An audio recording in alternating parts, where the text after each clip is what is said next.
Nous en produisons la plupart du temps sans même le savoir. Textos, mails, statuts sur les réseaux sociaux, achats en ligne, coordonnées GPS, 2,5 trillions d'octets par jour de métadonnées qui vont se stocker sur Internet. Une galaxie numérique nommée Big Data. Nous sommes confrontés à des véritables déluges informationnels, des déluges de données, des déluges d'informations sur les réseaux sociaux, avec tous les senseurs qui prennent de l'information en permanence sur vos téléphones portables, etc. Et donc l'idée, c'est de toutes ces informations, on va essayer de tirer de la valeur. Créer de la valeur, cela veut dire d'abord concevoir un algorithme mathématique qui permette, par le croisement et l'analyse de données, d'obtenir une connaissance très fine des goûts et des comportements de chacun, voire de les prévoir. La première chose, c'est sur quelles données, c'est d'aller trouver ces données, typiquement les nettoyer, les comprendre, les analyser, avant même de les analyser, d'arriver à les stocker et à regarder ce qu'elles sont véritablement.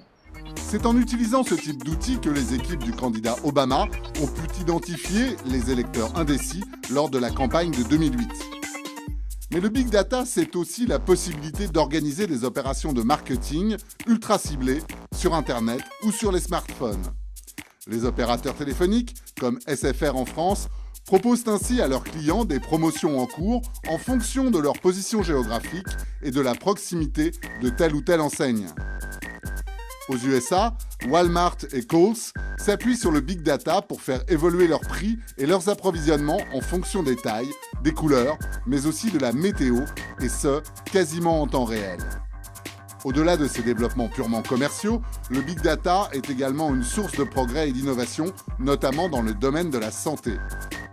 Ce qui serait plus une application du style Big Data, ce serait d'avoir en permanence toutes les informations qui vous correspondent sur votre mode de vie, sur vos déplacements, vos activités sportives, de comparer ça à des grosses de fabriquer des bases de données de ce genre de comportement et de pouvoir, par exemple, vous aider à mieux vivre d'un point de vue plus santé, pouvoir aussi détecter des pathologies, détecter des risques, ce genre de choses.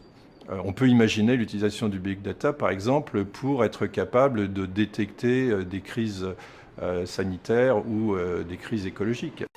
Et ce qui est possible à l'échelle d'un individu l'est également à celle d'une ville. Si vous savez comment les gens vivent, vous pouvez mieux choisir comment éclairer la ville, vous pouvez faire des économies d'énergie. Alors ce qui est intéressant là, c'est la masse de données et en même temps la masse de choses que vous pouvez contrôler. Ça peut aller au niveau du contrôle je sais pas moi, d'un feu rouge, par exemple. Quant aux startups spécialisées dans le Big Data, comme Dataxu, fondées par des anciens programmateurs de la NASA, elles connaissent une croissance exponentielle. Alors, le nouveau pétrole, le Big Data? Le marché représente déjà près de 100 milliards de dollars. Et si l'on en croit le Gartner Group, le Big Data devrait permettre de créer 4,4 millions d'emplois dans le monde d'ici 2015.